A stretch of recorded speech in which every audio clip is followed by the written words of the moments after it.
ایک بات ایک دوست نے ایک دفعہ مجھے بھیجی، اس نے بات بڑی مجھے عجیب لگی۔ اس نے کہا کہ ایک شخص کا انتقال ہو گیا، تو وہ جب اس کو دفن کرنے لگے جنازہ پڑھ کے، تو ایک آدمی نے اس کی چارپائی پکڑ لی۔ اس نے کہا اس نے میرا 45 لاکھ روپیہ دینا ہے، پہلے پیسے دو گے پھر دفن کرنے دوں گا، پیسے دے دو دفن کر لو۔ دور سے پکڑی، اب رش ہے، 3 بیٹے بھی تھے تو جائیداد بھی تھی، سارا کچھ تھا۔ ان 3 بیٹوں سے لوگوں نے کہا کہ تیرے ابے کو وہ دفن نہیں کرنے دے رہا، شور ہے تو۔ اور وہ بندہ بھی وہ تھا جو بڑا قریبی تھا اس کا، اس کے والد کا پارٹنر تھا، تعلقات تھے، تو اس نے کہا کہ پہلے پیسے دو پھر دفن کرنے دوں گا۔ اب وہ 3 بیٹے کہنے لگے کدھر سے پیسے دیں، 45 لاکھ ہی کہہ دیا ہے، ہمیں تو ابا نے کوئی نہیں بتایا، حالانکہ جائیدادیں ہیں، مکان ہے، سارا کچھ ہے، تو بھائی ہم کدھر سے دیں؟ چلو 2-4 لاکھ کی ٹھیک ہے، وہ تھوڑا سا کریں، نرم رویے کو تو ہم کرتے ہیں، شور تو ہے، لیکن کدھر سے دیں 45 لاکھ؟ جب بات بہت تیز ہو گئی، شور ہو گیا، وہ انسان مجنون بن کے اس نے چارپائی تھامی ہوئی ہے، کہتا نہیں پہلے پیسے دو گے پھر دفن کرنے دوں گا۔ 3 بیٹے تھے تو ایک بیٹی بھی تھی، بیٹی کو گھر میں پیغام گیا کہ تیرے ابا کو دفن نہیں ہونے دیتے، اس نے سارا زیور اتار کے بھیج دیا۔ اس نے کہا اس چچا سے کہو میرے ابا کے اس دوست سے جس نے قرضہ لینا ہے کہ یہ رکھ لے، اور میں تھوڑے تھوڑے کر کے پیسے لوٹا دیتی ہوں، پر میرے باپ کو مرنے کے بعد یوں رسوا نہ کرے، اس کو دفن تو ہونے دے، میں ایک پائی دے دوں گی، میرا وعدہ رہا۔ جب وہ بیٹی نے 8-10 لاکھ کا زیور بھیج دیا تو وہ قرضہ لینے والا شور کرنے لگا۔ اس نے کہا او مجھے پتہ چل گیا، مجھے معاف کر دو سارے اور اسے دفنا دو۔ کہا کیا ہوا؟ تو وہ کہنے لگا میں نے اس سے 45 لاکھ لینا نہیں تھا، میں نے دینا تھا، تو میں غور کر رہا تھا کہ اگر تو میں نے اعلان کر دیا نا کہ 45 لاکھ میں نے دینا ہے تو 110 نکل آئیں گے وارث کہ مجھے بھی دو مجھے بھی دو، تو میں نے یہ رویہ اس لیے اختیار کیا ہے کہ میں دیکھوں اس کا اصل وارث ہے کون۔ تو اصل وارث وہ بیٹی ہے جس نے اپنے کانوں سے بندے بھی اتار کے بھیج دیے، اور جس نے اپنے وہ شادی والے دن پہننے والے زیورات، پہلی رات کا وہ اس نے زیور بھی سارا اتار کے دے دیا۔ اس نے کہا کہ باپ کا کفن نہ میلا ہو جائے، تو اصل وارث بھی بچی ہے۔ اس نے کہا اس نے مجھے وصیت کی تھی ہر ایک کو نہ دے دینا، میرے اصل وارث کو دینا، تو مجھے اصل وارث مل گیا ہے، اب میں کسی اور کو نہیں دوں گا، اس بیٹی کو دوں گا جس نے باپ کے لیے قربانی دی۔ تو یاد رکھے جنہاں لی تو پاپ کمائے ہو کتھے نہیں تیرے کر دے۔ تو اس لین دین کے معاملات اپنے صاف ستھرے رکھیں، ان کے اندر کسی قسم کی وہ چیز نہ پیدا کریں کہ جو ہمارے لیے بڑی باعث پریشانی بن جائے۔ تو میں یہ سمجھانا چاہ رہا ہوں آپ حضرات کو، اپنے پیر بھائیوں کو، دوستوں کو، کہ کوشش فرمائیں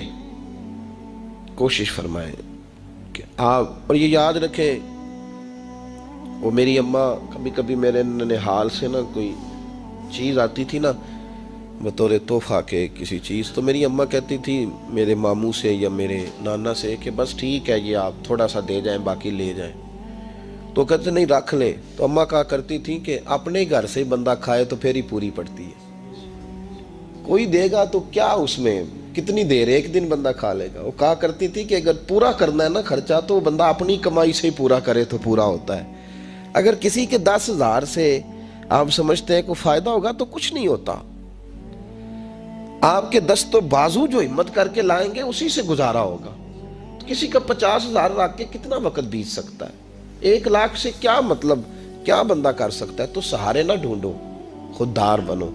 طریقت میں، تصوف میں خودداری، ترمذی شریف کی ایک حدیث ہے مجھے بڑی پسند ہے، میں سمجھتا ہوں یہ حدیث اگر لوگ سمجھ جائیں نا تو بات بن جائے۔ نبی پاک صلی اللہ تعالیٰ علیہ وسلم نے لوگوں سے کہا لوگوں چاہتے ہو کہ تم اللہ کے محبوب بن جاؤ؟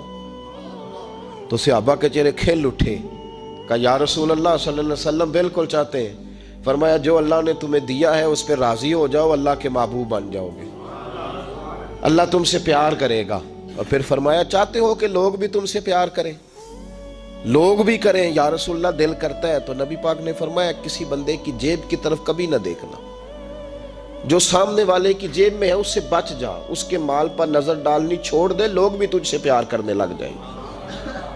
لوگوں کے مال کی طرف نہ دیکھ، آپ رکھ لیں کسی کا 500 روپیہ بھی، وہ کہے گا بندہ ہی نہیں صحیح، میرا 500 کھا گیا۔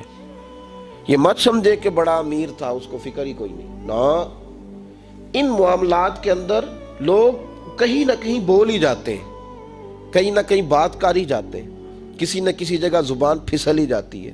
تو مہربانی فرمائیں، مہربانی کریں، آپ اس بات پہ ضرور غور کریں، اور یہ میری اپیل ہے، آپ میرے پیر بھائی ہیں، عزیز ہیں، کہ کوشش فرمائیں لین دین کے معاملات کو 110% صاف رکھیں۔ کوشش کریں جہاں کوئی چیز دینی ہے، خریداریاں بعد میں ہوتی رہیں گی، جائیدادیں بعد میں بنتی رہیں گی، قرضے نہیں ہونے چاہیے، قرضہ نہیں ہونا چاہیے۔ میں ایک بزرگ سے کبھی کبھی ملتا تھا تو میں کہتا تھا حضرت جی حالات کیسے ہیں؟ تو کہتے ہیں الحمدللہ کسی کا دینا کچھ نہیں، الحمدللہ کسی کا۔ تو اس شخص وہ جب بات کرتا تھا تو مجھے یوں لگتا تھا کہ جیسے وہ شخص نعرہ لگا رہا ہے، الحمدللہ کسی کا دینا کچھ نہیں۔ یہ اللہ تعالیٰ کا شکر ہے۔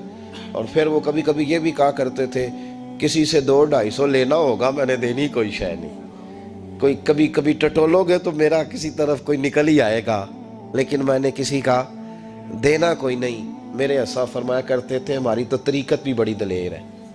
میں نے ایک دفعہ کہا حضور نظریہ طریقت کیا؟ فرمانے لگے ہماری تو طریقت بھی بڑی خوددار ہے، ہم مریدوں کا خرچ نہیں کراتے، ہم تو کئی دفعہ مریدوں پہ خرچ کر ڈالتے، ہماری تو طریقت بھی بڑی توانا ہے، نے تو مزاج ہی بڑا انوکھا پایا ہے۔ تو مہربانی فرمائے لینے دینے کے ایک حدیث بخاری میں بڑی مزیدار ہے، بخاری میں، سبحان اللہ۔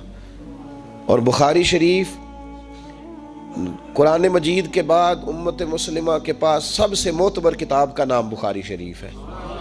نبی پاک صلی اللہ علیہ وسلم نے فرمایا ایک بھائی اپنے بھائی سے قرضہ لینے لگا، ایک دوست اپنے دوست سے پیسے لینے لگا۔ اس نے کہا یار پیسے تو میں دے دیتا ہوں پر کوئی گواہ۔ اس نے کہا غریبوں کے گواہ نہیں ہوتے، میرا گواہ اللہ ہے۔ اس نے کہا کسی کی ضمانت دے دو۔ اس نے کہا میری کون ضمانت دے گا، میری ضمانت میرا اللہ ہی دے گا۔ وہ بات ہو گئی 1000 دینار، اس کو بات بڑی پسند آئی، کہا اللہ کے نام پر تو کہتا ہے، اللہ بھی گواہ ہے ہمارے درمیان اور اللہ ہی ضمانتی ہے، تو لے لے پیسے۔ 1000 دینار دے دیے۔ اب وہ بندہ دریا کے پار چلا گیا۔ محنت، یہ دیکھیں اب اس حدیث سے آپ درس دیکھیں، یہ حکایت نہیں، یہ میرے رسول پاک کا بیان کیا ہوا فرمان ہے۔ اس کی صداقتوں پہ دیکھیں، اور بخاری کی حدیث کے جملے کتنے حسین ہیں۔ نبی پاک صلی اللہ علیہ وسلم نے فرمایا وہ جس نے پیسے لیے بطور قرضہ وہ دریا کے پار چلا گیا، محنت مزدوری کرتا رہا، جب مقررہ وقت آیا تو اس نے 1000 دینار جو وعدہ کیا تھا کہ فلاں تاریخ کو دے دوں گا، اس تاریخ کو اس نے 1000 دینار لیے اور دریا کے کنارے پہنچ گیا کہ مجھے کشتی ملے تو میں اس تک پہنچاؤں۔ لیکن اس نے اتفاق کہ اس دن کشتی کوئی نہ ملی، بڑا انتظار کیا، کشتی کوئی نہ ملی۔ اس نے ایک لکڑی لی، لکڑی کو اندر سے پھاڑا، موٹی لکڑی ہوتی ہے نا بانس کی طرح، اس کے اندر سوراخ بن جاتا ہے، جگہ بن جاتی ہے۔ اس نے اندر سے اس کی کھدائی کی، اس کے اندر اس نے 1000 دینار رکھا اور ایک رکا رکھا کہ بھائی میں پہنچنا چاہتا تھا لیکن مجھے کشتی نہیں ملی تو میں 1000 دینار رکھ رہا ہوں، جس رب کی ضمانت پر میں نے لیے تھے مجھے امید ہے رب تجھ تک پہنچا دے گا، مجھے امید ہے اللہ پہنچا دے گا تیرے تک، مجھے امید ہے رب پہنچائے گا۔ یہ کہہ کہ اس نے اس کو بند کیا کسی کپڑے کے ساتھ اور بند کر کے دریا میں ڈال دیا۔ اب وہ انتظار کرنے لگا، وہ جو شخص تھا وہ بھی کنارے آیا کہ آج اس کا وعدہ ہے، اس نے آنا ہے۔ دینے والے کو ٹینشن ہوتی ہے تو میرے خیال ہے لینے والے کو بھی بہت زیادہ ہی ہوتی ہے کہ آج لینے۔ وہ آ گیا کنارے پہ کہ آج پیسے آنے، لیکن کوئی شے نہ آئی، ایک لکڑی بہتی ہوئی آئی تو اس نے اٹھائی لکڑی کا، چلو پیسے نہیں ملے تو ایندھن تو ملا ہے نا، گھر جا کے لکڑی جلا کے روٹی تو پکائیں گے نا۔ وہ لکڑی اٹھا کے گھر لایا، گھر لا کے جب اس کو چھیلا، توڑنے لگا کہ ٹکڑے کر کے اس سے آگ جلاتا ہوں، اس نے کھولی تو اندر سے رکا بھی نکل آیا اور 1000 دینار بھی نکل آیا۔ رب کریم کا انداز دیکھو کہ دریا کتنا چوڑا ہوتا ہے اور جو کاغذ ہوتا ہے وہ پگھل جاتا ہے دریا کے اندر، لفظ مٹ جاتے ہیں، لیکن ہر چیز کو بحفاظت میرے رب کریم نے پہنچا دیا۔ اس نے جب اس کو کھولا نا تو 1000 دینار بھی نکل آیا، مقررہ وقت پہ اسے پیسے بھی مل گئے، وہ بڑا راضی ہوا۔ اب یہ بندہ آیا کچھ دنوں کے بعد دوبارہ 1000 دینار کا اور بندوبست کر کے لایا، پتہ نہیں اس تک پہنچے کہ کہیں گم ہو گئے۔ 1000 دینار کا اور بندوبست کر کے لایا، معصوم آمنہ حبیب کبریا سید کون مکان صلی اللہ علیہ وسلم کس حسن کے ساتھ اپنی امت کو حسین اخلاق سکھا رہے ہیں۔ نبی پاک علیہ السلام فرمانے لگے غلاموں وہ ایک اور 1000 دینار لے کے دروازے پہ آیا اور دستک دے کے کہنے لگا میرا رب گواہ ہے کہ میں نے کوشش کی تھی پر مجھے کشتی نہیں ملی، میرا رب گواہ ہے کہ میں نے ہمت کی تھی پر موقع نہیں ملا، اللہ جانتا ہے جس رب کی ضمانت پہ میں نے تجھ سے پیسے لیے کہ میری کوشش پوری تھی پر موقع نہیں ملا، میں آیا ہوں پیسے رکھ لے۔ اس نے کہا اگر اللہ تیرے اور میرے درمیان گواہ تھا پھر وہ کریم بھی بڑا ہے، تو نے دریا میں ڈالے تھے تو رب کریم نے باحفاظت مجھے پہنچا بھی دیے اور تیری عزتوں کو اس نے برقرار رکھا ہے، میرے دل میں تیری گویا قدر بڑھ گئی ہے۔ او بھائی جو رب کریم پہ بھروسہ کرے، جو اللہ پہ بھروسہ کرے اور ارادہ کرے، اور اسی طرح کی ایک اور حدیث سیاستہ میں موجود ہے، نبی پاک صلی اللہ علیہ وسلم نے فرمایا ایک بندے کا ارادہ تھا قرضہ دینے کا، اس کا پروگرام تھا واپس کروں گا پیسے، محنت کر رہا تھا، جدوجہد کر رہا تھا، کوشش تھی، وہ نیت اس کی صحیح تھی، دبانے کا 1% بھی ارادہ نہیں تھا، کوشش جاری تھی، ہمت کر رہا تھا، فوت ہو گیا۔ یا رسول اللہ اب کیا بنے گا؟ اگر صوفیاء اس حدیث پہ وجد کرتے، وجد آتا ہے ان لفظوں پہ، اب کیا بنے گا؟ تو میرے محبوب فرمانے لگے قیامت کے دن اللہ اپنی رحمت سے اس کے قرضے ادا فرما دے گا۔ دیکھو اتنا بھی کوئی خوش نصیب ہے جس کی اللہ قرضے ادا کرے، اتنا بھی کوئی خوش قسمت ہے رب جس کے قرضے دے، اللہ کہے مجھ سے لے لے چل یار رہنے دے۔ او بھائی ان لفظوں کو دیکھیں نا، حدیث مبارکہ میں سرکار دو عالم صلی اللہ علیہ وسلم نے فرمایا قیامت کے دن 2 بھائی، ایک بھائی پہلے انتقال کر گیا، ایک بعد میں فوت ہوا، جو پہلے چلا گیا اس کے کچھ حقوق بعد والے نے دینے تھے، سمجھ لے کچھ قرضے تھے، اب وہ پہلے فوت ہوا، اسے بعد میں احساس ہوا، اس نے کوشش بھی کی، معافیاں بھی مانگی، لیکن اب وہ فوت ہو چکا تھا۔ تو نبی پاک صلی اللہ علیہ وسلم فرماتے ہیں قیامت کے دن چونکہ یہ معافیاں بھی مانگتا رہا، توبہ بھی کرتا رہا، بڑی اس کو صحیح احساس ہو گیا، ندامت والی توبہ کی، لیکن اب جس کا حق تھا وہ تو فوت ہو گیا، اب کیا کرے؟ تو محبوب فرمانے لگے فوت ہوگا نا، جس نے دینے تھے پیسے، جس کے ذمے حقوق تھے، لیکن وہ جس کے دینے تھے وہ تو چلا گیا، سمجھ لیں کوئی وارث بھی نہیں۔ تو فرمایا جب یہ فوت ہوگا تو قیامت کے دن جو پہلے فوت ہوا تھا وہ مقدمہ کرے گا کہ یا اللہ اس نے میرا مال دبایا، میرے پیسے لے کے دے، تو رب کریم فرمائے گا چل یہ بڑیاں معافیاں مانگتا رہا، اسے معاف کر دے۔ اللہ فرمائے گا، وہ کہے گا نہیں یا اللہ مجھے بڑا ستایا، مجھے بڑی تکلیف دی، میرے حقوق ضائع کیے، میں نہیں معاف کرتا۔ تو رب کریم فرمائے گا ذرا اوپر اٹھنا، چل بعد میں بات کرتے ہیں، اٹھ تو صحیح، وہ جنت میں ایک محل بنا ہوا ہے، ذرا اس کی طرف تو نظر ڈال۔ اس نے نظر ڈالی تو یہاں تو کوئی اچھا انجینئر بنائے کوئی مکان تو نظر جو ہے وہ ہٹتی نہیں، تو جس مکان کو رب تیار فرمائے، جس کو اللہ بنائے، اس سے نظریں کیسے ہٹتی ہوں گی؟ اس نے دیکھا تو دیکھتا ہی گیا، دیکھتا ہی گیا۔ عرض کرنے لگا مولا یہ کس کا مکان ہے؟ تو محبوب علیہ السلام فرماتے ہیں رب کریم نے فرمایا اس کا ہے جو اس کی قیمت دے گا۔ کہ یا اللہ کون قیمت دے گا؟ فرمایا تو بھی دے سکتا ہے۔ یا اللہ میں غریب فقیر میں کیسے قیمت دوں؟ تو اللہ فرمائے گا چل تو اپنے بھائی کو معاف کر دے، میں محل تجھے دے دیتا ہوں، تو معافی دے دے، محل تیرا ہوا۔ تو حضور فرماتے ہیں 3 دفعہ بولا، کہنے لگا یا اللہ میں نے معاف کیا، یا اللہ میں نے معاف کیا، یا اللہ میں نے معاف کیا۔ تو اللہ فرمائے گا پھر بھائی کا بازو پکڑ، وہ ایک محل نہیں، وہ ایک ہی نقشے کے 2 بنائے ہوئے ہیں، اس کا بازو پکڑ، دونوں جنت میں چلے جاؤ، میں نے تم دونوں کے لیے گھر بنا دیا ہے۔ تو اپنے معاملات صحیح کرنے کی کوشش کریں، اپنے معاملات صحیح کریں۔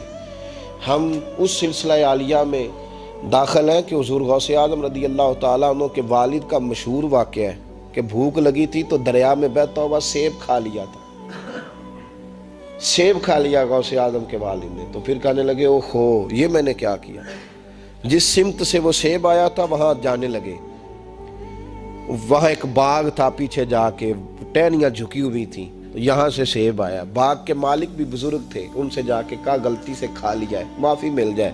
انہوں نے کہا معافی اتنی جلدی نہیں ملتی۔ کیسے ملے گی؟ فرمایا 12 سال مالی بن کے میرے باغ کی نوکری کر۔ تو خدمت کرنے لگے تو حضور غوث اعظم کے نانا جی کہتے ہیں بچہ مجھے بھا گیا، کہنے لگے حضور چلے معاف کر دیں اب۔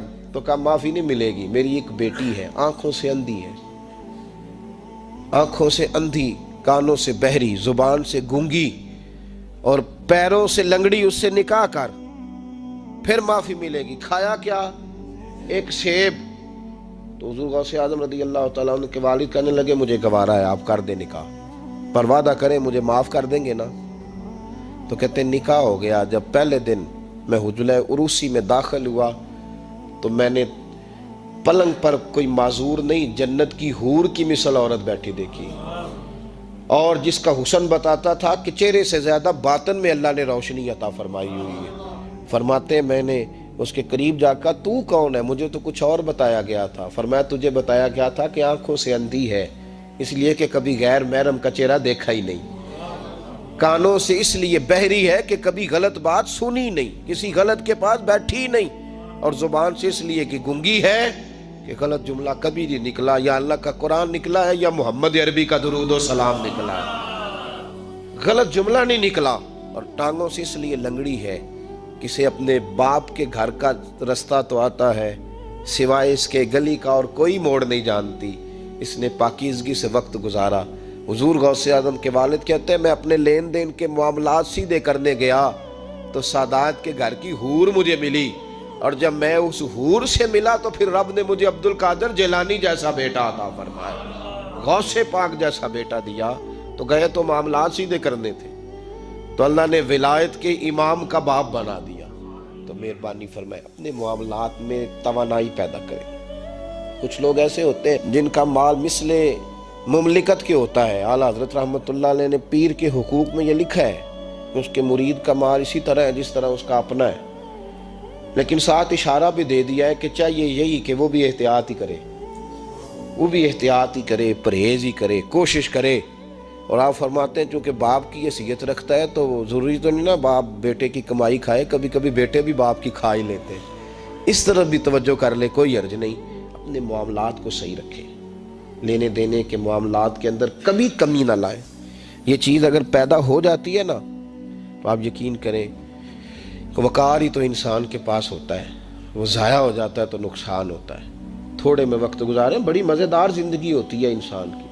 یہ زندگی میں انسان کے پاس وقار اپنا ہوتا ہے، وہ زندگی بڑی حسین ہوتی ہے، بڑی مزیدار ہوتی ہے۔ ہماری مسجد میں ایک شخص آئے، کچھ دن انہوں نے وقت گزارا تو مجھے بعد میں کہنے تہاڈی مسجد سے سکون بڑا ہے، کھپ کوئی نہیں، لڑائی کوئی نہیں، کوئی کسی قسم کا میں نے وہ نہیں دیکھا۔ آپ یقین کریں یہاں 4 اساتذہ کام کرتے ہیں اور کئی سالوں سے کرتے ہیں، ہم نے کبھی استادوں کی لڑائی بھی نہیں ہونے دی، ورنہ مدرسوں میں جھگڑے چلتے ہیں۔ مجھے کہنے لگے جی یہاں لڑائی کوئی نہیں۔ میں کہ اس واسطے کسی کو مالدار بندہ چیئرمین ہی نہیں بنایا کہ جو کہے کہ یہ کیسے ہو گیا، یہ کھانسے کیوں ہیں، یہ اٹھے کیوں ہیں، یہ بیٹھے کیوں ہیں۔ یہاں اللہ نے حسن اس لیے دیا ہے کہ الحمدللہ یہ ایک کونا تو ضرور ہے لیکن اللہ نے بڑا سکون عطا فرمایا ہوا ہے۔ تو یہ اس وقت ہوتا ہے جب آپ کسی سے کچھ لیتے ہیں تو پھر آپ کو اس کے نخرے بھی برداشت کرنے پڑتے ہیں، پھر آپ کو دیکھنا بھی پڑتا ہے، اس کے آنے پہ کھڑے بھی ہونا پڑتا ہے۔ اس لیے لین دین کے معاملات کو 110% صحیح رکھیں۔ یہ میری وصیت نہیں آپ حضرات کو، اس کو میرا حکم سمجھیں، حکم سمجھیں اس کو۔ اور آپ قطعی طور پہ میری پیر بھائیوں سے گزارش ہے کہ لین دین کے معاملات کو چھوڑ دیں سارا کچھ۔ اللہ بڑا کریم ہے، ایک کمرے میں بھی انسان کی زندگی بیت سکتی ہے، لیکن لین دین کے معاملات میں 110% اپنے آپ کو صاف رکھیں، اور اپنی وصیت کو ہمیشہ اس میں سستی نہیں کریں، لکھ کے رکھیں کہ کسی کا کیا دینا ہے، موٹے حرفوں کے ساتھ، اور 3 جگہ اس کو لکھ کے رکھیں کہ میں فلاں آدمی کا میرے پاس یہ ہے، اس کو ضرور سنبھال کے رکھیں تاکہ کسی جگہ بھی اگر اللہ تبارک و تعالیٰ فضل کرے کوئی ایسا موقع آتا ہے تو ہم صاف ستھرے ہوں، ہمارے وارثوں کو پتہ ہو کہ ہم نے کسی کا کیا دینا ہے۔ اللہ سمجھنے کی توفیق عطا فرمائے۔